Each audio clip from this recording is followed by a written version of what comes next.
आज हम करेंगे चैप्टर कोऑर्डिनेट ज्योमेट्री। चैप्टर 7 है ये क्लास 10 का। तो कोऑर्डिनेट ज्योमेट्री का मतलब क्या होता है ये जान लीजिए। ज्योमेट्री का मतलब होता है शेप और कोऑर्डिनेट का मतलब होता है पहुंचाना, यानी कि प्लॉटिंग करना। ठीक है, यानी कि जो भी हमें शेप दी गई है या लाइन दी गई है या डिस्टेंस दी गई है उस तक जो है लाइन को पहुंचाना, ये वो दूरी तय करनी। चलिए स्टार्ट करते हैं। तो 7.1 का जो फर्स्ट सम है, find the distance between the following pairs of points. हमने ये जो पॉइंट्स दिए गए हैं इनमें जो है हमने डिस्टेंस पता करनी है। तो ये डिस्टेंस पता करने के लिए डिस्टेंस फार्मूला लगता है। चलिए सॉल्व करते हैं। फर्स्ट जो पेयर है वो है 2,3, उसके बाद 4,1। हमने इसको ए मान लेना है और इसको जो है बी मान लेना है, यानी कि ए और बी के बीच में जो डिस्टेंस है वो हमने पता करना है। तो इसका फॉर्मूला है ए बी इक्वल टू, ये अंडर रूट में आएगा, अंडर रूट में ये जो है फॉर्मूला आएगा x2 माइनस x1 का square plus y2 minus y1 का स्क्वायर। अब देखिए, अब आपने सोचना है कि x2 क्या है, x1 क्या है, y2 क्या है, y1 है। ठीक है, तो इसको जानने से पहले मैं आपको एक ट्रिक बताती हूँ कि इसको सॉल्व कैसे करना है। जैसे कि मान लो ये देखिए, ये फर्स्ट है, मान लो ठीक है, ये फर्स्ट है, तो पहले में से हमने पहले को माइनस करना है, पहले में से पहले को माइनस करना है, फिर दूसरे में से दूसरे को माइनस करना है। आप चाहो तो ऐसे भी कर सकते हो, लेकिन मैंने इस तरह से आपको ट्रिक बतानी है ताकि आपको ये फार्मूला की कोई कन्फ्यूज़न ना रहे। ठीक है, तो फर्स्ट हमारा क्या है, 4 है। फर्स्ट क्या है, 4 है। तो 4 जो है हमने यहाँ पे लिखा, यहाँ पे लिखा, अंडर रूट में लेना है अभी। 4 हमने यहाँ पे लिखा, ये माइनस का माइनस लगाया, यानी कि x2 हमारा क्या हो गया, 4। देखिए मैंने आपको कुछ नहीं कहा है कि आप ये याद करिए x2 ये है, x1 ये है, कुछ नहीं करना आपने। बस इसका थोड़ा सा ट्रिक ये याद रखनी है, क्योंकि ये फार्मूला तो याद रहेगा, लेकिन कई बच्चे भूल जाते हैं कि हमने क्या करना है, किस तरह करना है। तो बस ये ट्रिक याद रखिए कि पहले में से पहला माइनस करना है, दूसरे में से ये दूसरा माइनस करना है। ठीक है, तो 4 हमने यहाँ पे लिखा, और ये देखिए 2 है, पहले ये माइनस का माइनस लगाया, 2 है, हमने यहाँ पे लिख दिया, ब्रैकेट क्लोज कर दिया। इसका ये स्क्वायर हमने यहाँ पे लिखना है, प्लस का प्लस लिखा। अब y2 और y1 पता करना है क्या है, कुछ नहीं करना, कुछ भी नहीं करना, बस वही ट्रिक अपनानी है, दूसरे में से दूसरा, दूसरे में से दूसरा। ठीक है, दूसरा क्या है, 1 है, ये माइनस का माइनस लगा, अब ये क्या है, 3 है, यहाँ पे 3 लगाया, क्लोज किया ब्रैकेट, और ये स्क्वायर लगा दिया। उसके बाद देखिए, ये 4 में से -2 गया, ये 2 बचा, 2 का स्क्वायर क्या होता है, 4 होता है। फिर उसके बाद 1 है, 1 में से 3 माइनस हुआ, 1 में से 3 माइनस हुआ तो -2 आया, और -2 का स्क्वायर जो है पॉजिटिव में ही आएगा। ठीक है, 4 हो गया, तो ये भी 4 हो गया। ठीक है, 4 और 4 कितना हो गया, 8 हो गया, 4 और 4 8 हो गया। हमने पहले यहाँ पे लिख लेना है इसको, फिर हमने 8 के फैक्टर निकालने हैं, 8 के हमने फैक्टर निकाले, इसकी फिर पेयरिंग की है। हमारा 1 पेयर बना हुआ है 2 का, हमारा जो है 1 पेयर बना है, तो 2 हम यहाँ पे ले आएंगे। जो पेयर बनता है ना उसको बाहर ले आते हैं, और जो बच जाता है उसको अंडर रूट में कर देते हैं।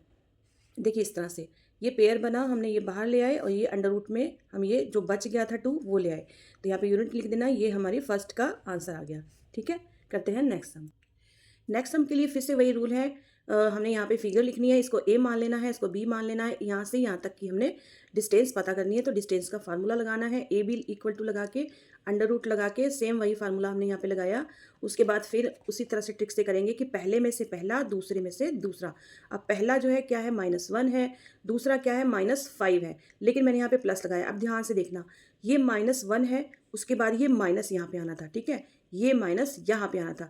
अब देखिए ये भी माइनस जो यहाँ पे आना था वो भी माइनस में है, और जो हमारी फिगर आने वाली है वो भी माइनस में है, इसलिए ये दोनों जो है प्लस हो जाएंगे। ठीक है, हमने यहाँ पे प्लस लिखा, स्क्वायर लिखा, प्लस लिखा यहाँ पे y2। अब y2 क्या है, 3 है, तो 3 में से 7 माइनस करेंगे, यानी कि दूसरे में से दूसरा जो है माइनस करेंगे। 3 यहाँ पे लिखा, माइनस यहाँ पे लिखा, y यानी कि 7 जो है हमने यहाँ पे लिखा, और स्क्वायर हमने यहाँ पे लगा दिया। ठीक है, अब इसको सॉल्व करते हैं। -1 है, और ये पॉजिटिव का 5 है, तो कितने बचे, पॉजिटिव का 4 बचा, 4 4 16 हो गया। प्लस का प्लस लगाया, यहाँ पे 3 में से माइनस हुआ 7, तो 4 बचा, यानी कि -4 बचा, लेकिन माइनस जो है स्क्वायर जो है पॉजिटिव ही होता है, तो 16 आ गया। 16 और 16 को हम प्लस करेंगे तो 32 आ जाएंगे। 32 का जो है हम फैक्टर निकाल लेंगे इस तरह से, फिर हम पेयरिंग करेंगे। देखिए कितनी पेयरिंग बन रही है, एक पेयरिंग ये बन रही है 2 की, एक पेयरिंग ये बन रही है, तो 2 हमारे 2 की पेयरिंग बन गई है, बचा ये 2। अब देखना 2 2 और 4 हो गया, तो 4 को हम यहाँ बाहर ले आएंगे, जो जो ये बचा है 2 इसको हम अंडर रूट में ले आएंगे। ठीक है, तो ये हमारा रिक्वायर्ड आंसर हुआ। फर्स्ट सम का जो थर्ड पार्ट है वो है ए कोमा बी कोमा, और सेकंड जो है -a कोमा -b।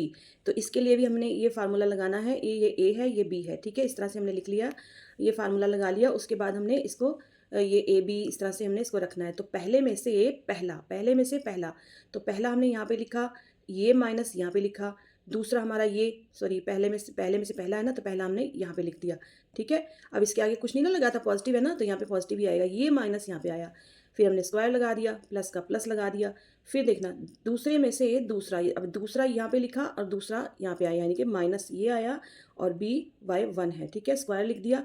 उसके बाद देखो ये माइनस का a और ये माइनस का a कितने हो गए, माइनस का 2a हो गया, स्क्वायर लग गया, प्लस का प्लस आया, ये माइनस का b और ये माइनस का b हो गया माइनस 2b, ठीक है, ये स्क्वायर आ गया।